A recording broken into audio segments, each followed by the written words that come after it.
Here we go. Yeah, here we go. Wait, take. Throw. End zone. Caught. Terrence Williams. Touchdown, Cowboys. Tony Romo. They go for the shotgun. Roger looks left. Fires it out there. Caught by Tony Hill. Touchdown, Cowboys. 15 to the 10, he'll score. Emmitt Smith dances to the end zone. The Cowboys have taken a 2-score lead. Play fake to throw it out of the end zone. Going way down the field for Michael Irvin, bumping and grinding at the 5. Oh, he's got it. Touchdown, Cowboys. Over the middle, caught by Witten, who loses his helmet but still keeps going. A penalty. All the pressure on the left side. He drops the ball, throws, caught, Witten. Touchdown. Big opening for Tony Dorsett. Look out, he's got great speed. 99 yards and a half. Dorsett down the sideline. Stays in bounds. Can you believe that? And Short because they're 99 yards. Prescott able to get out of the end zone and now airs it out for Lamb. He's got it. He's gone. When he gets there, it's a touchdown, Cowboys. On top. You want to know what an all-pro looks like? Watch Michael Irvin here. He'll battle you all the way down the field. Motion on first down, Aikman. Harper. Was that beautiful? Touchdown, Dallas. Mr. Men on the rush. Pass is caught. Deflection. Touchdown. Cowboys win. Amari Cooper. Throws it down the field. It's caught at the 10. And this game is over. The Cowboys win it. C.D. Lamb. But no.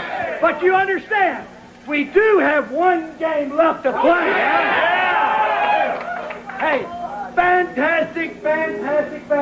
Every single one of you. I mean, I'm not just talking about these last 60 minutes. I'm talking about the quarterback schools, the mini camp, the off-season, the training camp, down in Austin when it was hot and you were tired, the whole bit. Everybody, you did one hell of a job. And the only thing else I got to say is, how about them Cowboys? Cowboys Nation, welcome back to another episode of Sons of the Star. We are live. Hey, hopefully everyone's enjoying their Memorial Day weekend so far. I want to take a quick moment to just thank those who have made the ultimate sacrifice so, we could sit here and podcast and talk about Dallas Cowboys football. Cowboy Reg and I are military guys, so this weekend means a lot to us. But hey, thanks for joining us on your 3-day weekend, maybe even another 4-day weekend. How's your Memorial Day weekend going so far? Cowboy Reg, how we doing? What's up? Well, happy to be here, Dallas. Excited about another live show. It seems to be our new trend, and enjoy the live shows and the interaction with the listeners. And hey, we're looking for your comments, your questions at any time here while we're live. Just type them on in and submit them, and we're here to answer. But yeah, I worked this morning. It's hot here in South Carolina, so got back home, cleaned up, dried off, ready to talk a little NFL, a little Cowboys football. So let's get her going.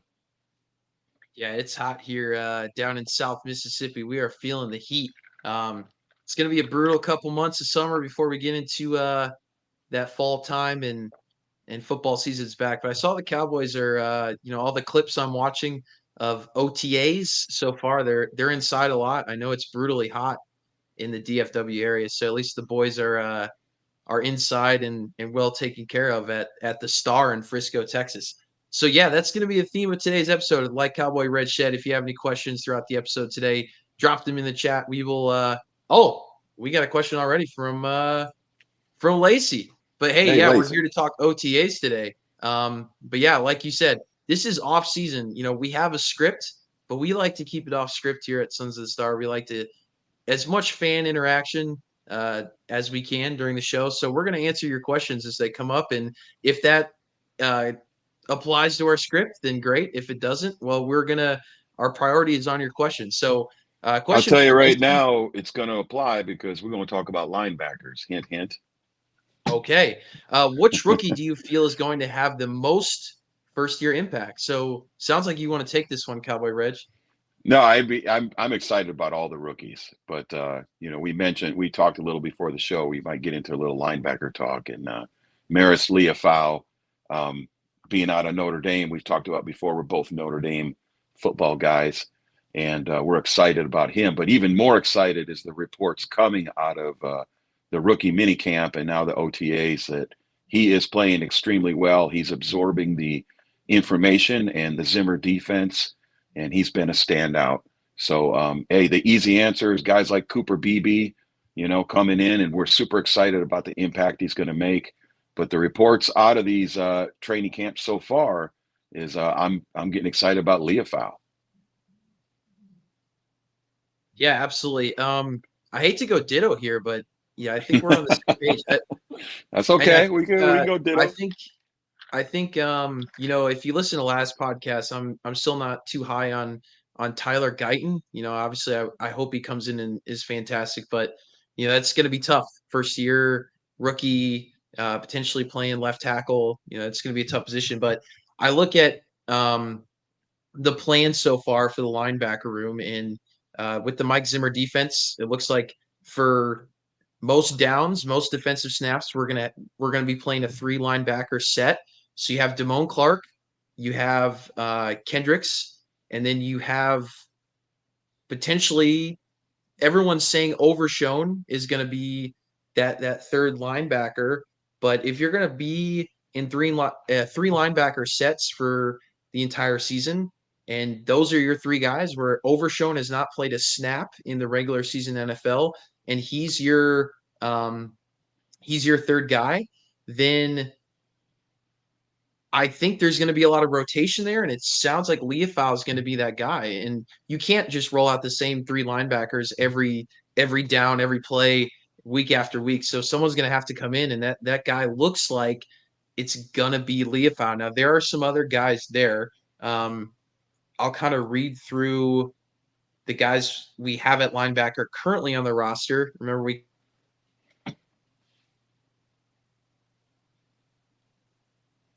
experience here is going to be Marquise Bell and Buddy Johnson. Yeah. I'm high on Marquise Bell. For sure. I like him rotating in, and he can play several different positions on the defense, and I feel completely confident with him running down any ball carrier or tight end coming across the middle. I think Bell's okay. Some issue with his straight up power run stop defense because of his size and weight, but I feel like if he's rotating in, and I'm completely comfortable with Marquise Bell. I all the way up to the Packers game last year, I thought he was outstanding, and then I think the Packers exposed our linebackers as a complete unit in the playoffs, and he was one of them.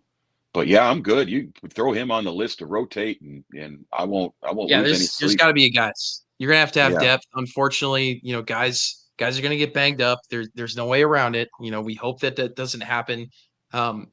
We hope that Kendricks stays healthy because he's kind of our most solid guy. But he's gonna kind of be the captain on defense. He's got experience with the Mike Zimmer defensive plan. Kendricks is getting a lot of attention right now. He's gonna be the leader on that defensive group.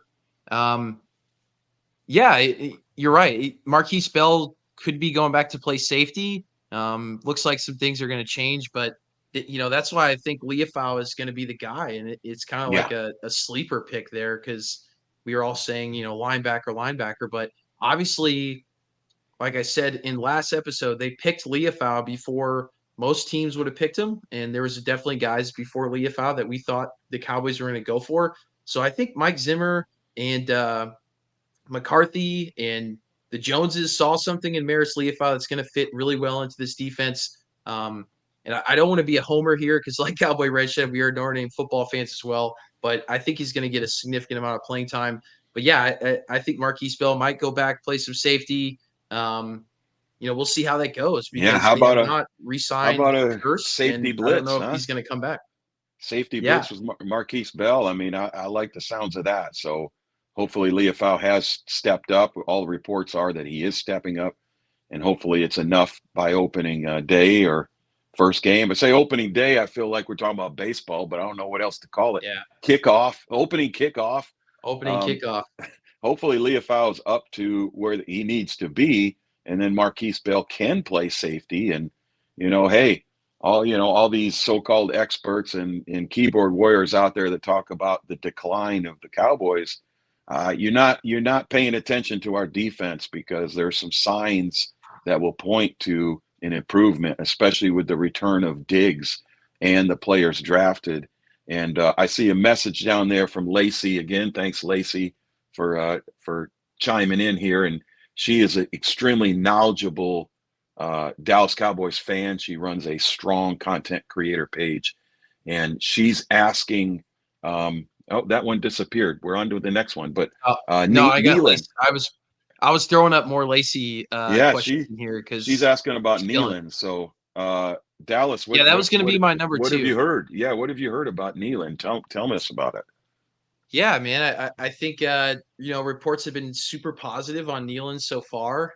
He's getting a lot of snaps, especially because Micah Parsons has not been. Well, he's kind of been at OTAs, but he hasn't been participating in like the full team practice. So Nealon's getting a lot of first team reps, and he looks good. He looks solid. Yeah. He's super athletic. That's because he's been another coached position up. where you're rotating in. Yeah, he's been coached up in college by our good friend Lou Esposito. That's right. Absolutely. We talked about that on the last episode. If you weren't tuning in, Dallas and I both have a history of small college in Indiana that Lou Esposito was the head coach, and now he's a defensive coordinator, and that's where Nealon's coming out of. Western Michigan, is that correct? Am I getting that Western. right? The Broncos, yeah. The mighty Broncos. So not only did the Cowboys make our day by drafting a Notre Dame player, but they also made our day drafting a player who's been coached by a former colleague of mine. So that was pretty cool. But yeah, I heard he's a beast. His negatives in the draft were the only thing they could say is that he played in a smaller conference, so we didn't see him on those primetime opportunities playing. He's not playing against Oklahoma and Alabama and Notre Dame. And actually, they did play. Didn't they play Notre Dame this year? I believe they did. One of those smaller Michigan schools did. Central. That was Central. Central. Okay. Yeah, that's same thing. Come on now. We don't going to discredit Lou like that. It's different. But yeah, I think he's got the size. He's got the athleticism. He's got everything you want to see, for a defensive lineman. And we just get afraid of what college he went to instead of looking at the player himself. And the reports are coming out that he's the beast that we thought he was so far. So there's still a lot to go, but that's positive. Very, very good news. Yeah, just the build on Nealon, I think has been the most impressive out of the rookies. I think Cooper Beebe looks like your stereotypical guard center. He looks a lot like Zach Martin to me physically. I don't love the build on Tyler Guyton. He looks too small in the upper body. I know I'm killing Tyler Guyton. You got them long arms, though, man. I'm a hater. Long arms out there. You don't have to worry about your body. You keep those arms up.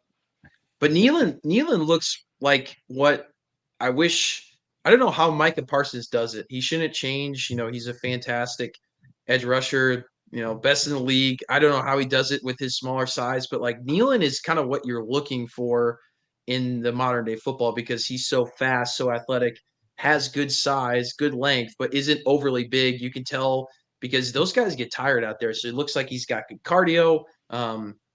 Just looks like a guy you could put in snap after snap and is going to be able to get after the quarterback. So, and Lacey, again, I have faith in Will McClay. Yeah, we do too. So, something's going on. And I really like that the Cowboys have not been picking with the status quo. What I like most about the Cowboys draft is I had a few mock drafts that had Maris Leofau in like the 5th or 6th round, but like they went against my mock drafts, which is a good sign because if they're picking the guys I want them to pick, then, either hire me or they're doing something wrong. They're just paying attention to PFF. So, that looks like they're thinking outside the box and getting the guys that they want. So yeah, absolutely. Have faith in Will McClay. Hey, yeah, Lacey, thank you so much for your questions. Again, if you have questions throughout the show, toss them in there.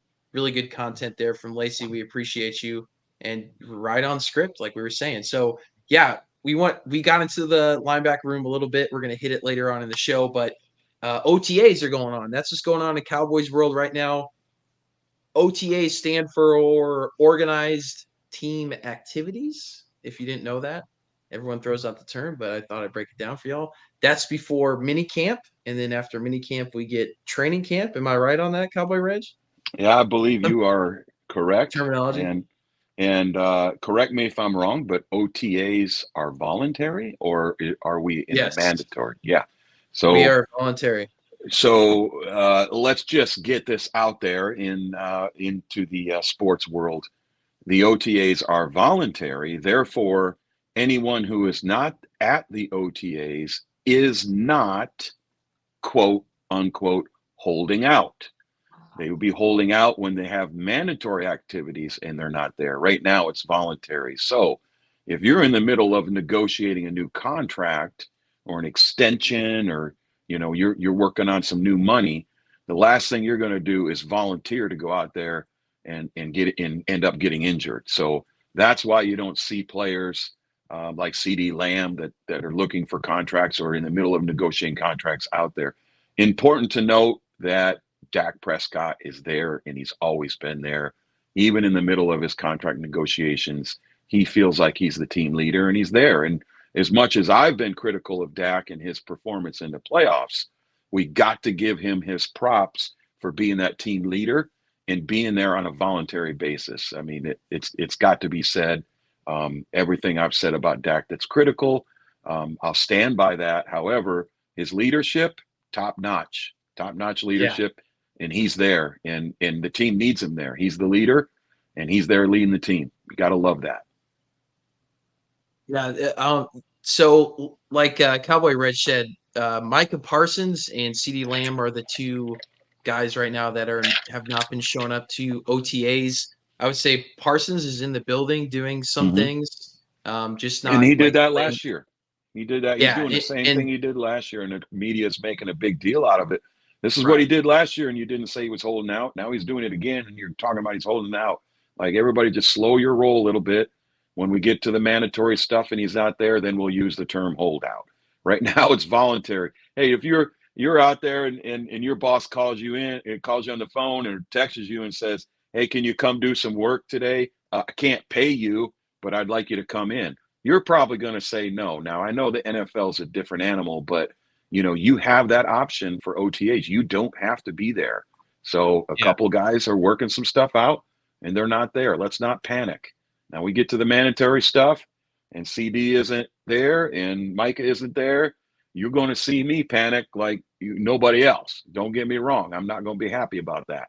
But right now, no need to panic. Let them paper pushers do their work right now. Let the accountants and the agents and the Will McLean and Jerry Jones and Stephen Jones, let them hash that stuff out, guys. We can't do anything about it right now but talk about it. So let's let them hash it out. Hopefully, by the time we start our actual training camp and preseason, they'll all be there. They'll all be signed, and we're ready to roll. Yeah, it's definitely not a big deal. I wouldn't read into any of the Micah Parsons stuff because he kind of he's finishing up his own training routine. This is the same thing that he did last year. And he will join the team fully again next week. Reports say, and reports also say that his team and him have been in contact with the coaches. They're in a mutual agreement, no problem, no harm, no foul. And he's been around the building and stuff, so that's good. Mike is gonna kind of do his own thing, but the CD Lamb thing is, I think, drawing a lot more attention because he is in a potential. He's still in one more year of his contract, and he's potentially looking for a contract extension. A lot of people are saying he's waiting to hear what happens with Justin Jefferson, maybe Stephon Diggs, some of the other guys, wide receivers in the league, to see what they'll be paid, and so he gets paid accordingly. But again, it's not a situation where he's in a free agent status. He will be with the Cowboys next year. He just might not participate in some of the training camp because he's, quote unquote, holding out. This is kind of similar to what happened with Zach Martin, if I'm not Yeah. mistaken. I mean, he was in a contract year. Like you said, this could be a similar thing that Dak Prescott could pull, but luckily he's not. He's out there throwing balls to the first team and second team. So that's a great thing for the training camp. But the CeeDee Lamb thing is a little more questionable because he could be looking to get, a contract extension this year or possibly during the summer. Dak was asked about the CeeDee Lamb situation. He said, "That's my guy," and he said the entire locker room is behind him and they support him. But there's some business that needs to be done, but didn't seem too concerned. So the guys are behind him. They're not. This isn't going to cause a rift with the team or anything like that. It's just I see it as a good thing because do Dak Prescott and CeeDee Lamb need to work on their chemistry? I think not. I think they're fine. Do we need Dak to throw more balls to Brandon Cooks? Yes, absolutely. They need to work on their chemistry. That's trending upwards, and that needs to continue to trend upwards. And we don't have a strong wide receiver 3 after the departure of Michael Gallup. So we're still trying to fill that role of wide receiver 3. Who's that going to be? Well, everyone's saying Jalen Tolbert. He's building a lot of chemistry. He's hanging out with Dak after practices, going to hockey games, basketball games with him, throwing outside of practice. They're training together, I've heard. So looks like Jalen Tolbert will be that wide receiver 3. I guess we'll get right into it. What do you think about that, Cowboy Reg? Is there more of a battle for that wide receiver 3, or do you think Tolbert's got the job?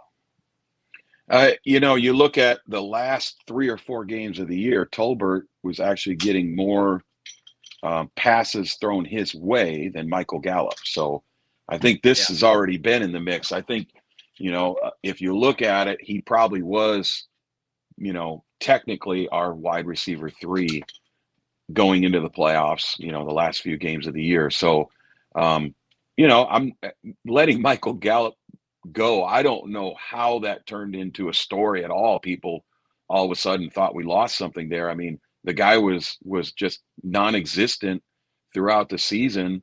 He never really recovered from his injury 100%. He may recover this year and might end up being a contributor elsewhere. Mhm. But for the money he was making and the role that they paid him for, he wasn't fulfilling that that role. So we need a wide receiver 3. Tolbert was getting a lot of looks, a lot of passes, and doing well. So I don't have any problem with Tolbert being the wide receiver 3. The only thing I have is, there should be 3 or 4 guys competing for that position, and I'm sure there is. And may the best man win is basically it's an ideal situation. CD and Cooks are 1 and 2.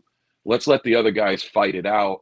It's going to be a fun preseason between that and Trey Lance. It's going to be a fun preseason to watch these guys fighting for these spots. Yeah, absolutely. I bring up Tolbert because he's the guy that everyone's talking about in the press conferences. Brandon Cooks is taking him under his wing, saying this is going to be our guy. But there's still a competition there, and I'm going to read off the wide receivers in the room right now.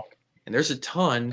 There's only a few with actual experience, but I would say, like I said, we have David Durden, we have Jalen Brooks, we have Jalen Cropper, Brandon Cooks, who's most likely, 99% sure that's our wide receiver 2, unless something changes. You have Cam Johnson, undrafted free agent. Corey Crooms is also undrafted free agent. You have Tyron Johnson, kind of a practice squad guy. You have Ryan Flournoy, who is our 7th round pick out of Southeast Missouri State. We talked about him in the last 2 podcasts ago. And then you have Kavontae Turpin, who's played kind of an interesting role. He's going to make the team. He's going to be on special teams. What is his role as a wide receiver? We're still not really sure. Then you got Tolbert. You have Racy McMath, another practice squad guy. CeeDee Lamb, obviously that's our wide receiver 1. So that's the wide receiver room. So as most teams do, we have a ton of wide receivers, but I would say how it's looking right now, you have CeeDee Lamb, Brandon Cooks, Jalen Tolbert, potentially Jalen Brooks fights for Yeah. that. Jalen Brooks and Cavante Turpin Yeah. and Tolbert should be fighting for that wide receiver 3 spot. Looks I'm like down. Tolbert's the guy early on. We're still in OTAs. Time will tell. Yeah. Training camp will tell. Preseason will tell. But that's our wide receiver room right now. And then you have guys kind of rotating out, fighting for that wide receiver 4 role. Yeah. So And any other thoughts on that? yeah, I'm high on Cavante Turpin having the ball in his hands. And that Right. does not mean he's wide receiver 3 necessarily, Mhm. unless he earns it. But I want to get him more touches this year. I mean, I read something where, he had like 3 or 4 carries last year, and his average was, Yeah. like 10 yards a carry or something. Like, how do you look at that and not get the ball in his hands more? So I'm thinking, hey, let's try him out in the slot. Let's get him going in motion. Let's get him some sweeps where he carries the ball. Let's get him some screen plays where he has blockers in front of him, or he can run routes with his speed. So I'd like to see him rotate some at wide receiver 3 and slot. And man, Jalen Brooks just turns heads. They just say he's such a freak of nature. He's such a great athlete. He just has to improve his route running and his anticipation a little bit. But he's an athlete. He's a guy that can go up and get the ball. He can fight off defenders. He makes circus like catches. It's surprising to me that he hasn't been on the field more. But man, if you're not running the correct route, yeah, you're not going to be on the field. I'm not saying that he's not doing a good job. He just has more to learn. So don't count him out. You might see him on the field a lot more. And that's the thing. We got running back committee. We could have a little wide receiver 3 by committee. If we get 3 guys that are playing equal ability at the end of training camp, rotate them. Let's see who gets the hot hand on any given day. But I'm good on all those guys. Flournoy, his combine stats and everything, he's a freak. He, didn't get a lot of high marks in the draft, and it was kind of surprised that the Cowboys drafted him. So who knows what they're going to do with him? His name all of a sudden might appear in the mix because his athletic ability. But I kind of look at him like I look at Jalen. Is it Brooks or Cooks? I always want to say Cooks, but it's Brooks. I look at him like, same way. Like, I want to get him the ball, but you got to be able to run the routes. You got to be able to block too. I mean, that's another issue. We need wide receivers that can block. I mean, this is the NFL, and you get somebody in the open field, you want them to continue to run, and you got to have wide receivers that could lay down some blocks on these safeties and corners as well. So it'll be fun to see this competition between the 3 again. For the first time in a long time, I'm excited to see the preseason this year, and that's another thing I'll be looking for. Yeah, Cavante Turpin has got to be a guy I think you need to play a little more. I mean, he only had 18 targets, 12 receptions last year, 127 yards, but 3 receiving touchdowns. So obviously, that's a lot of touchdowns. I mean, that's a quarter of your catches are touchdown. That's pretty damn good. That's crazy. So that's insane. Using him in the red zone, and he only had 18 snaps in the backfield last year. You think that's got to improve? I mean, that's essentially 1 snap in the backfield per game. You got to use him more than that. You got to put him back there more, because whether he's a bluff or you're actually going to hand him the ball, the guy's got unreal speed. So the guy was the MVP in the USFL, correct? I mean, a few years ago. I mean, I'm not saying the NFL and USFL is the same level, but he wasn't just returning punts in the USFL. He was a wide receiver 1, and they were getting him the ball any way possible, and he was a league MVP. So, I can't imagine that the Cowboys went after him and lured him in from the USFL and paid him to just put him in the backfield once a game. So I agree with you. We got to find ways to be more creative. Hey, last year was the first year under the Mike McCarthy offense, and they won 12 games. So we didn't want to talk about the elephant in the room, but there's a learning curve there. Kellen Moore left, and thank God. And, now the guy's got to learn a little bit of different offense. I know the terminology might have remained the same, and, a lot of the plays might have remained the same, but they're running a different scheme under Mike McCarthy. So hopefully that'll improve this year, and maybe we'll see more Turpin. Yeah, so 12 receptions last year. Like I said, 127 yards, 3 touchdowns, and then he had 11 carries for 110 rushing yards.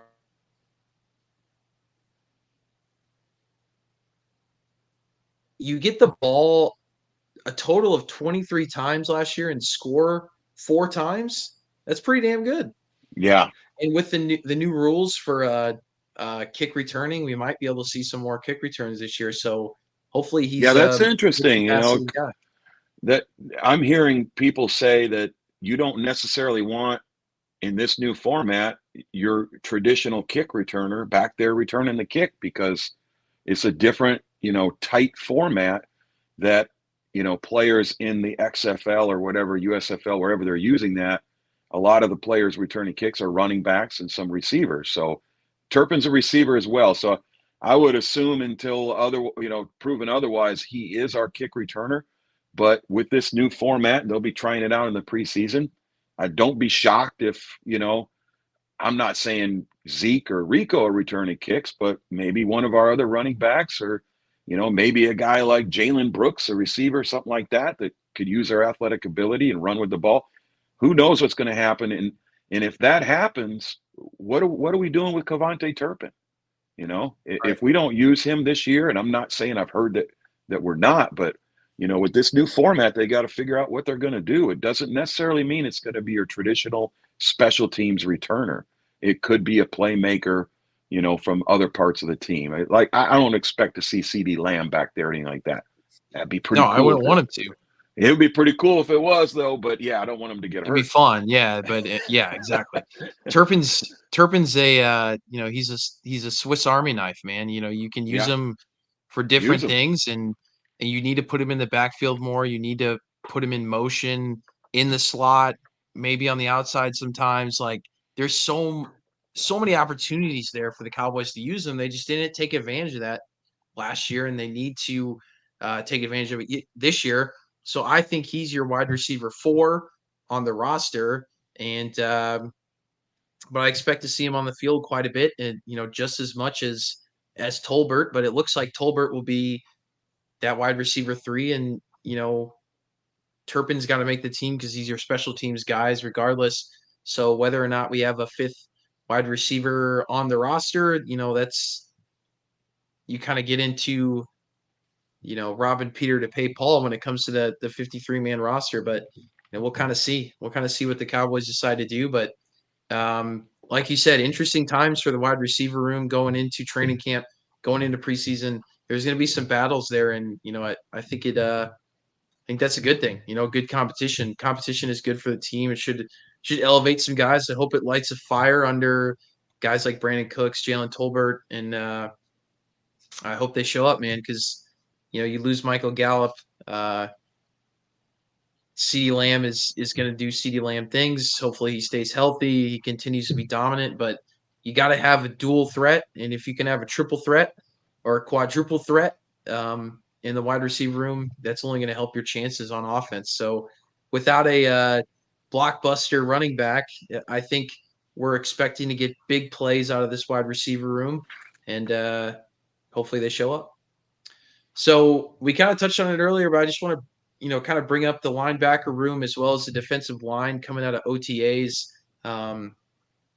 Like we said, we kind of expect a rotation there, potentially Maris Leafau to play some decent snaps. But I wanted to bring up something we didn't talk about in previous podcasts because we were on different subjects, but the Greg Ellis hire, former Cowboy, played under Mike Zimmer. He played 11 years, 162 games as a linebacker and defensive end, and he is now our assistant defensive line coach for the Cowboys. He was played from, I believe, like he started in 98 was his rookie year and then played until 09 with the Cowboys. So a little before my time, kind of into my time a little bit when I was younger. Didn't know all the guys on the team when I was younger. So Cowboy Reggie, what do you remember about Greg Ellis? And are you excited about this hire and excited to have him on the team? Yeah, he played under Bill Parcells when the Cowboys had Bill Parcells in that dreadful Tony Romo botched snap playoff game with the Sea Chickens, and they I do remember that one. they inserted the slick ball, and the ball went right through Romo's hands, and the rest is history. That was back when the balls were provided by the home team, and the visiting team had no input on what ball was being used in each play. That rule changed immediately after that game, which tells you where there's smoke, there's fire. That was a slick ball. Put your tinfoil hat on, folks. Um, no Cowboys loss is a legitimate loss. Okay, he caught it, and that was a slick ball. So I'm being sarcastic. Don't crucify me out there. No, Pete Carroll. Pete Carroll wasn't there yet, was he? No, he wasn't. No, he wasn't there. Okay. If Pete Carroll was there, that ball, it would have been coated with. Yeah, it would have been coated with Vaseline. You would have saw it. Pete Carroll would have. He was still, he was still doing illegal things at USC. Yeah, he was cheating at USC, and thank God Reggie Bush is finally getting his Heisman. But yeah, so Ellis, yeah, he was a steady player for the Cowboys for a few years. The Cowboys were underachieving back then. They did get it together a little bit under Parcells. Parcells, as great as he was, could not manage a playoff win with the teams he had. He had some pretty good teams, and Ellis was a part of it. 2007, Ellis had 12 and a half sacks. So he only played 13 games that year. So he's right around a sack per game, which is insane in the NFL to get that. So he ended up moving on to the Raiders, but he was at the Cowboys most of his career, and now he's back coaching. So I'm excited about that. I mean, no disrespect, but he's not DeMarcus Ware, okay? But he was there, and he was part of that Parcells 3-4 defense. He started 35 games while he was in Dallas, and he was played a little outside linebacker, I believe.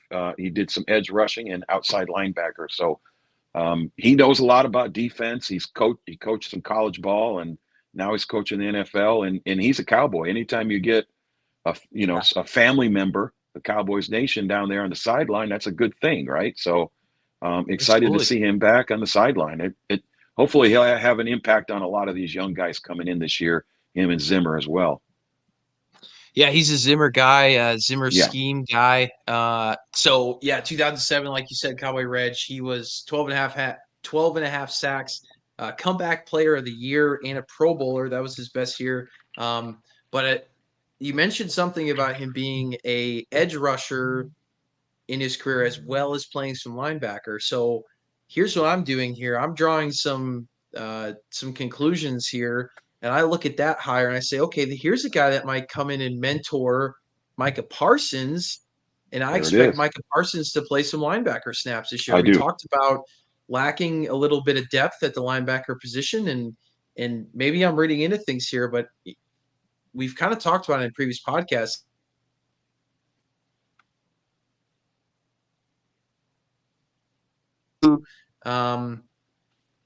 Sorry, we cut out there for a second, but I expect Micah Parsons to play some linebacker. Am I? I 100%. I think Zimmer's, Zimmer's a take no crap kind of guy. So you're going to play where Zimmer tells you to play, and not that Micah would argue with him, but I think when you make a hire like Zimmer, older guy, head coach for many, many years, he's got nothing else to prove. He's trying to get a ring, obviously, but he's got nothing else to prove. He's not going to go in there and let guys influence his decisions. So whatever Zimmer wants, Zimmer's going to get. And everything I've heard and putting two and two together, Parsons is going to be an edge rusher, but he's going to play more linebacker.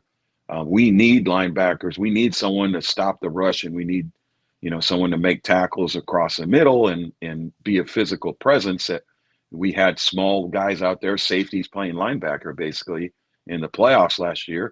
And one of the things we could have done to correct that was put Micah Parsons at linebacker, but he really didn't play linebacker the last 2 years. But, very, very infrequently, usually when someone was injured or was on the sideline getting looked at, he might come in and play linebacker. But that was about it.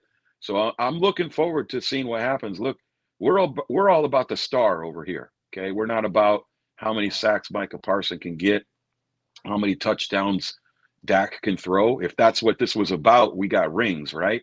But we don't have rings on stats. So we need guys like Parsons to play where it's best for the team. And if that means the best for the team is for him to play linebacker, then put him at linebacker. I don't think that's going to happen full time, but I think there's going to be a lot more, maybe a 60-40, maybe 70-30 or 65-35, somewhere in there where he's edge rushing linebacker. That's what I think is going to happen this year.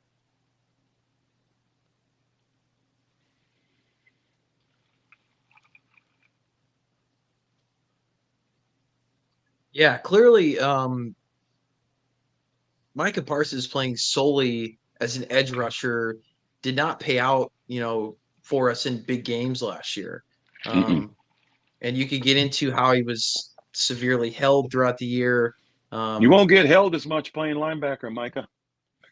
Yeah, and look, man, teams figure it out. No matter how good your pass rush is, if you lack good linebacker play, teams can dump balls down the middle. Like we got beat in most of our games, and you get gashed on the running game, and then you have these third and short situations where your pass rush doesn't have time to get to the quarterback, and all of these issues that we saw last year. You can fit Parsons into both of those roles where you're like, okay, well, if you mix him into linebacker, then you have a threat.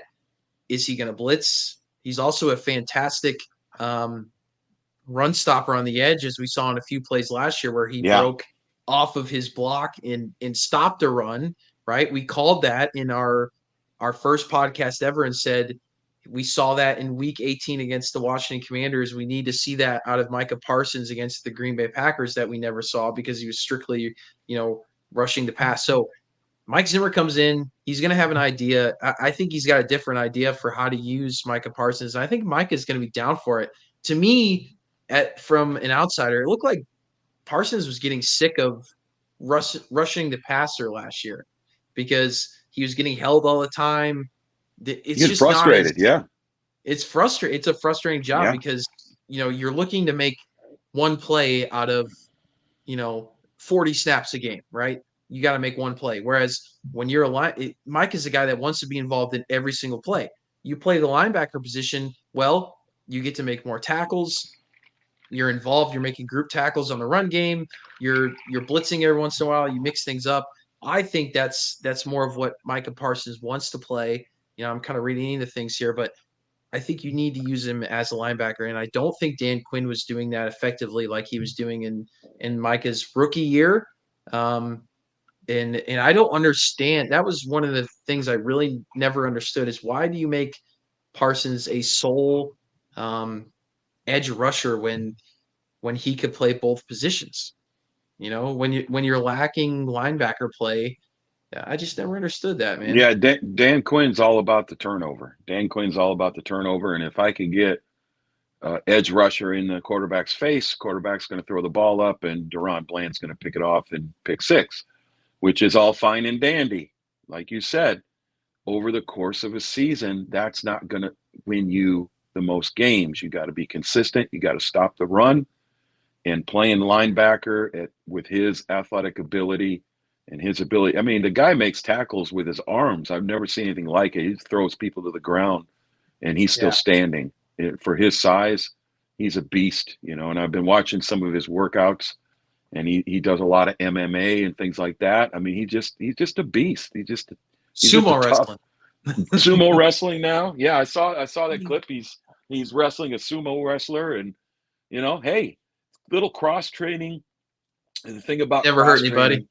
It gets you motivated. When you're just stuck doing one sport over and over and over again, it's easy to just kind of go through the motions. So you do cross training, you pick up other sports on the side, and you use that to improve your main sport. So sumo wrestling, MMA, the things that he's doing, outstanding.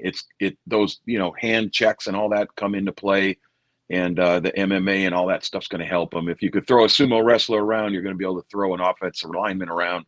So I love it. You guys, look, Micah may not be an OTA right now, but he's in the building wrestling a sumo wrestler. So don't worry about it. He's fine. Absolutely. I love it, man. Yeah. So just a little bit, last thing on Micah Parsons, like we're saying, he played 800 snaps on D-line last year and 100 in the box. So, I mean, you definitely like to see him switch it up a little more. I mean, that's 8 out of 9. So just move him around. That's all you need to do, because that's going to be on the offense's mind. The more you can move him around, the more uncertainty there is on the opposing offense. Like I just think if he's going to play that many snaps, he should play some linebacker snaps, especially with the group that we're bringing in next year, and we're going to need some depth. It's a little, last piece on the defense today. Do you want to talk about Mozzie Smith? Sore subject. Yeah, I mean, now every time I hear news about Mozzie, it's bad news. It's bad news. And I think you got a little good news today, so I'm interested to hear it. But I told someone yesterday in a conversation on X that, look, we got this depth chart out and they're talking about Mozzie. And I said, who says Mozzie's going to be our starting nose tackle? I mean, Right. we drafted the guy out of Auburn and he's a monster. And, you think that Mozzie's got that spot, solidified? Or did we draft, is his name Scott? Help me out there. I forgot. Out of Auburn. Did we draft him to learn from Mozzie? I don't think so. I think we drafted him to compete with Mozzie. So you tell me the Mozzie news, but I'm going to take it with a grain of salt because he might not even be the starter in my book. Yeah, so kind of the news with Mozzie Smith is if you look at a recent interview with Mike Zimmer, he was asked on Mozzie Smith, specifically about Mozzie Smith's weight. So it sounds like Mike Zimmer taking a little shot, subtly, but taking a little shot at Dan Quinn, saying the reason that Mozzie Smith is losing all this weight was because of the Dan Quinn style of defense. Dan Quinn wanted him to be more of a pass rusher on the interior side of the defensive line, so he needed to lose some weight so he could rush the passer.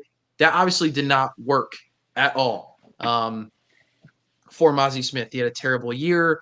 We were like, where is the guy's on a milk carton? Where is he? What is he doing? Well, obviously he's not doing well. He looks super skinny all of a sudden. But right now he's back to like 305, which is still a little small for interior defensive line.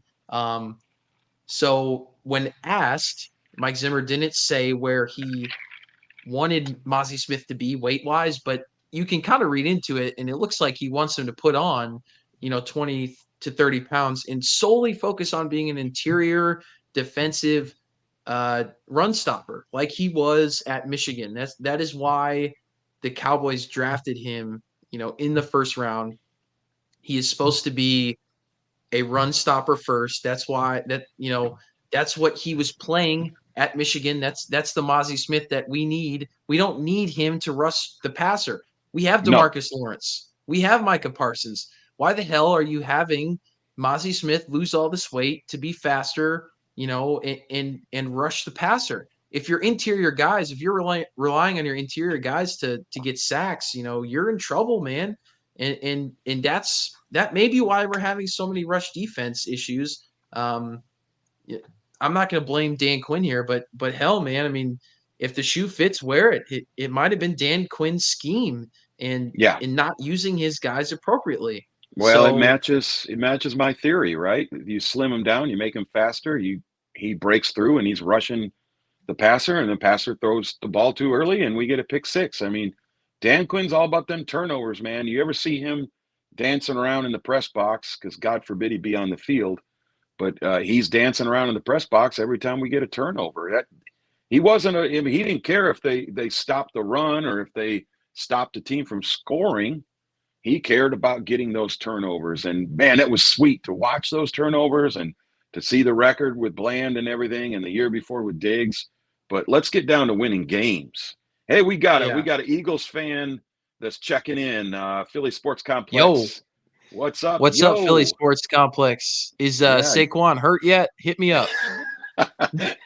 Hey, that's my guy, Philly Sports Complex. He's right in the mix over there. He would know if Saquon was limping around in OTAs. So maybe he'll let us know. But I think I don't think they're going to let Saquon take too many hits in OTAs and in training camp or in the preseason at all. So he should be fresh for game one.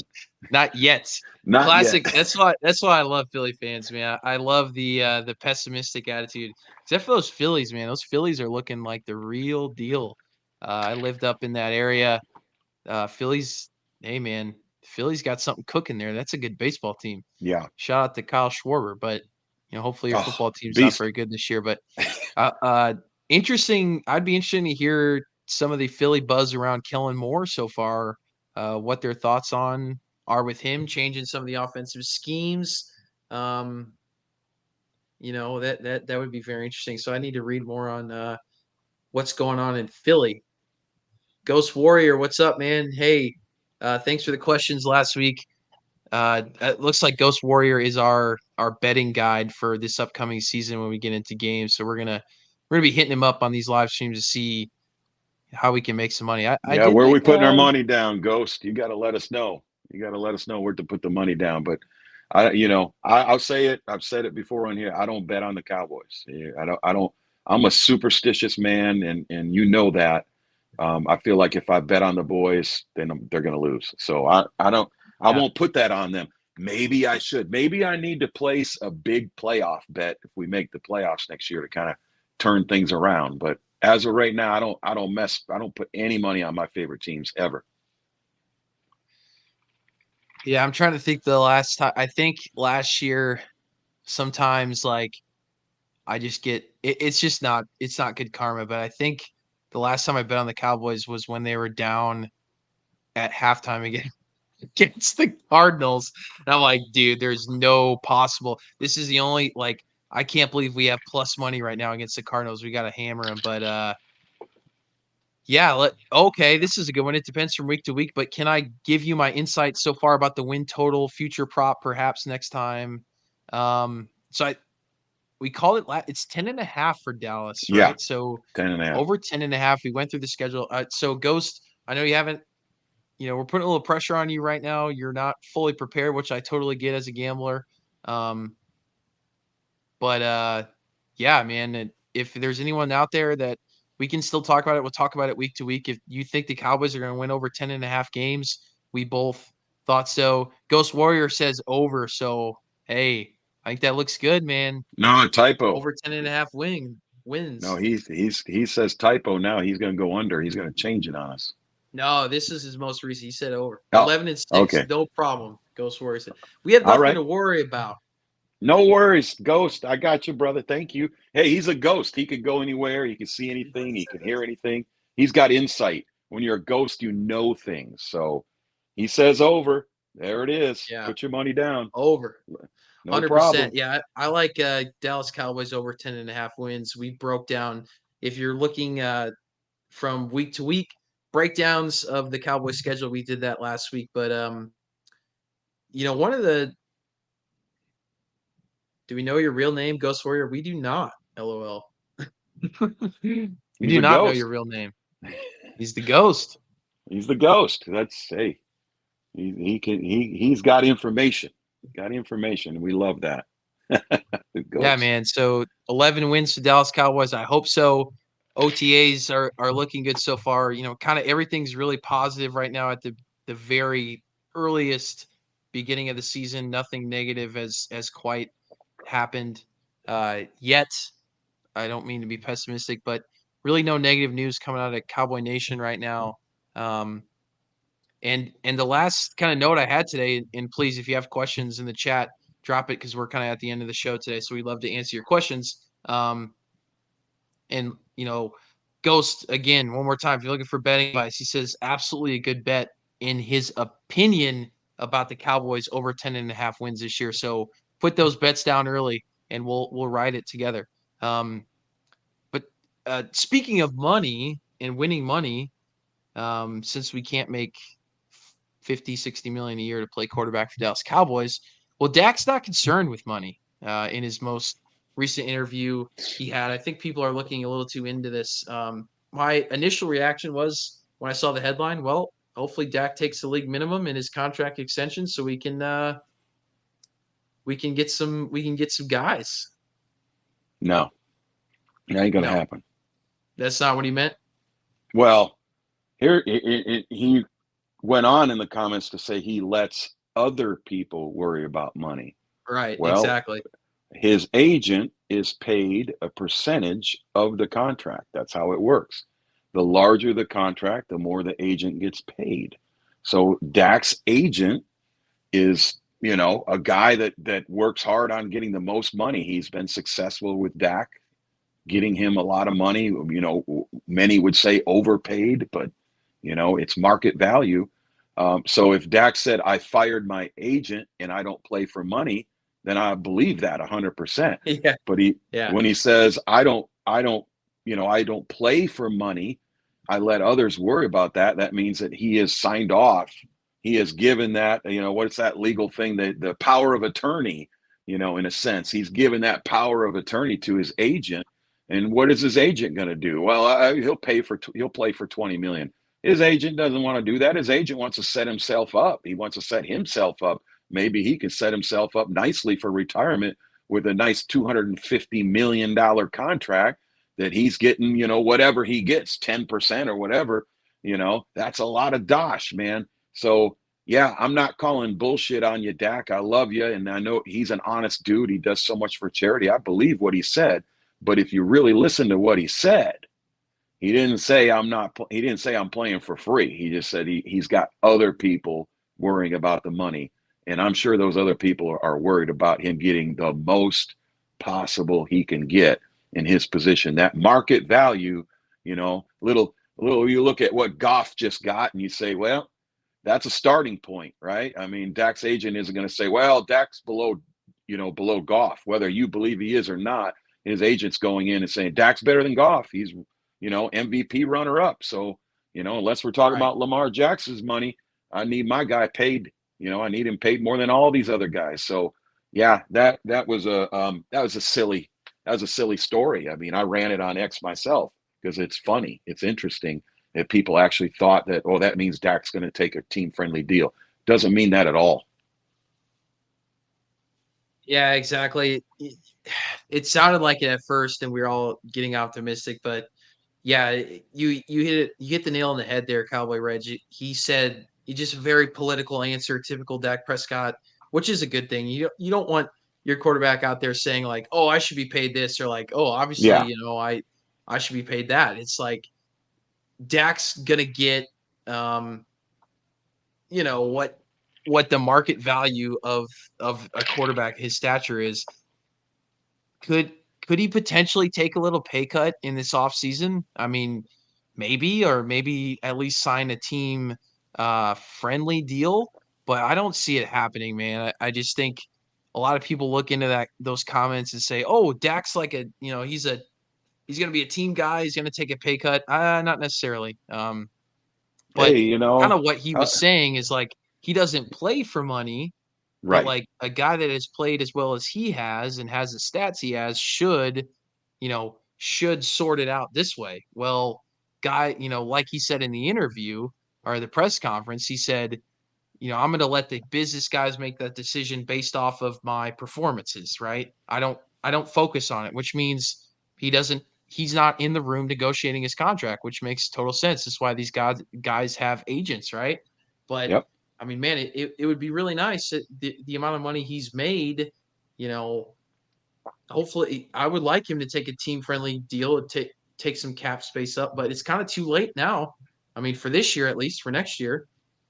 Yeah.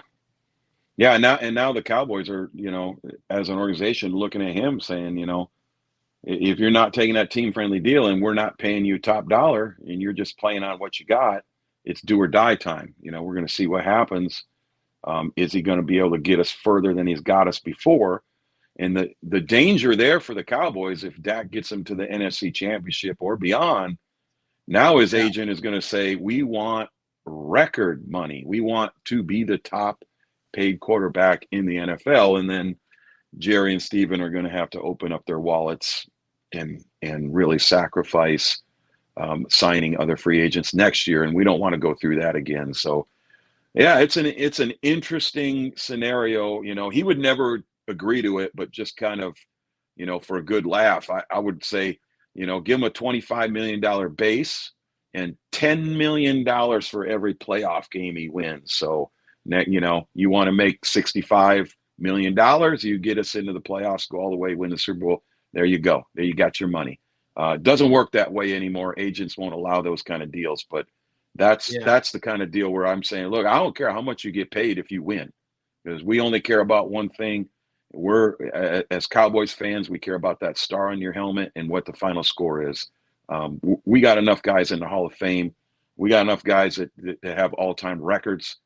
We need guys that can win playoff games and that can win a Super Bowl. So how about we get paid for that? We get paid for that, then we can all get rich. But unfortunately, that's not how it works with modern professional sports, and agents and lawyers getting involved. They want guaranteed money, so that's never going to happen. Yeah, another comment by Ghost here is Brady with the Patriots always took very cheap contracts in order so that the organization could I spread went the money down. around Sorry, I and went free down. tools. I went down. No, you're You good. have to repeat Ghost's question. I was on the floor. I wasn't on the floor, but my screen was. Yeah, Ghost was talking about Tom Brady here, saying that he always took cheap Yeah. contracts for the team so that the organization can spread the money around. Yeah, I mean, but I think that's easier to do after. I don't know if Brady did that before he won a couple Super Bowls. I'd have to look more into it, but I think that's the move that Brady made when he's like, all right, well, Yeah. I won 3, so for Yeah. 4, 5, and 6, I've made my money. I've made my legacy already. Let's take a team deal. For a guy that's not even made it to the NFC Championship game, that might be a Yep. different story, Yeah. He's one in a but million, man. Tom Brady doesn't come yeah, around but once in a lifetime. It's not even a generational thing. It's and we just don't see guys like him anymore. And a lot of people hate him for some reason, but he did. He cared about winning. He cared about winning more than stats. Stats yeah. ended up, making him the GOAT, but he didn't care about stats. He didn't care about money. He cared about winning. And that's why they won. We need that. Yeah, exactly. And like I said, this is all, kind of he said the right thing at the right time, but put your money where your mouth is kind of situation. And if he's truly wanting to win, and because he never said that, he never said that piece in the press conference that said, I would do whatever it takes for my team to win a Super Bowl. Dak never said that. He talked about how his main focus is to be a better quarterback every year when he comes into a new season. And there's absolutely nothing wrong with that. But if he really wants to win in Dallas and get to that next level in Dallas, at some point he's going to have to take a team-friendly deal. And he hasn't so far, but he's at that point where he's made his money. And if he wants to take his team to the next level, he's probably going to have to look at a team friendly deal. But it's not just on Dak. These other guys have to do the same thing. CeeDee Lamb has to do a similar thing, and so does Micah Parsons. But it's not really the Jerry Jones way or the Cowboys way, because they want to stay, good year after year to make the most money, to make the most profit, to be in the playoffs. So, I look at all these guys, I say, yeah, I mean, I don't see the most recent trend has been for Jerry Jones to pay these guys so they can keep their status on the roster and the team stays good. He never holds out on these guys and lets them walk and then rebuilds the team. It doesn't look like he's at that stage. So it looks like these guys, until I'm proven otherwise, are going to get paid what they want to get paid. Yeah, and it's a vicious cycle. We talked about that last week with the Pittsburgh Steelers. Holy moly, we got some serious lightning here. So, yeah, that was big time. Yeah, I live in an island, folks, if you don't know, and right out my window, you can see it's pitch dark in the room right now, but it's 5 p.m., so it shouldn't be dark. And yeah, we got some rocking and rolling. I can look out the window across the water, actually. Holy moly. I just saw that one. Wow. Yeah. So we're talking football over here. I'm talking about my life's in danger over here. So Oh my goodness. Cowboy Red. Hey, it's right there. It's I don't know. Hang on with this Cowboy Red. My Survive. room is lighting up like a strobe light over here. I feel like I'm at my 1988 senior prom dance over here. We got some rock and roll, but yeah, I don't know what's going to happen. Parsons and CD want their money. They deserve their money, but this damn salary cap keeps getting in our way. If they had a luxury tax like MLB, if they had a luxury tax, Jerry would probably just pay it and bring in everybody. He'd probably bring Dion out of retirement, pay him again. But yeah, we got to deal with that cap, man. All It's that jersey hard. sales, man. It's about that jersey sales. Yeah, but I mean, that's a myth because there's revenue sharing. Anything that's NFL licensed product is revenue shared with all 32 teams. So you hear these people posting, well, Jerry wants to sell more jerseys. Well, yeah, he wants to sell more jerseys because he gets 1/32 of that profit. He doesn't get 100% of the profit. So the more Cowboys jerseys sold, the more money in his pocket.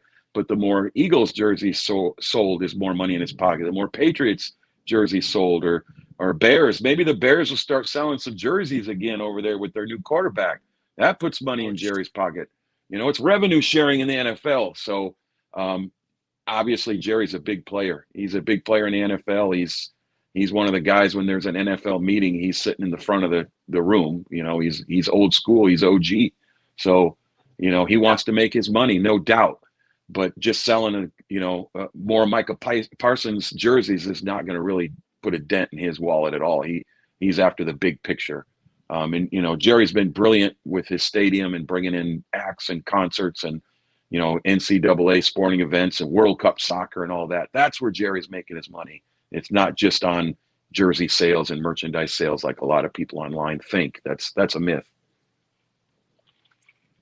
Well, there Ghost, you have it, folks. I appreciate you, Ghost. I'm in the house. I don't know what else to do, man. I'm in the house. That's all I could do, and hopefully this storm will pass by. I haven't seen any more lightning strikes near the house, so the last couple were right out over the water. Probably we're going to start a new segment weekly, folks. It's going to be the Cowboy Reg weather report.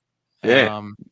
But last time I was at a Cowboys game at AT&T Stadium, they had horrible tornadoes through the DFW area, but they continued the game. That was a game against Philly. Nothing good happens when you play Philly. So, I mean, that was scary. Yeah, man. I remember that game. Yeah. And Sunday night football game, tornadoes all over the place. They never stopped the game. They just kept playing. Cowboys Sirens won that were going game, off as well. Was that the game that secured the NFC East that day, or a playoff spot, or something? No, that was early in the year. It was like okay. both teams were like 3-3 or something. That was okay. That was 2019 when the Cowboys got off to that really hot start and then dropped a bunch of games, lost to the Jets, and then played Philly and brutal. Yeah, brutal. All right, folks. Well, hey, this has been another episode of Sons of the Star. That's all we have for today. Thank you all for joining in live with us. We appreciate all of our folks on X that have been hitting us up for questions. So thank you, Lacey. Thank you, Ghost Warrior. Thank you, Philly Sports Complex. We appreciate y'all's participation in our podcast. We will be back next week with more OTA news. We're not moving into minicamp until – let's see. No, we will not be in minicamp yet, I believe. If my timetable is correct, minicamp doesn't start till like June 3rd. So next week will be June 1st. Yes, we will talk about more OTAs, who's looking good. Let's see if CD's still out of the building. Let's see if Micah's back. We'll talk about all that stuff.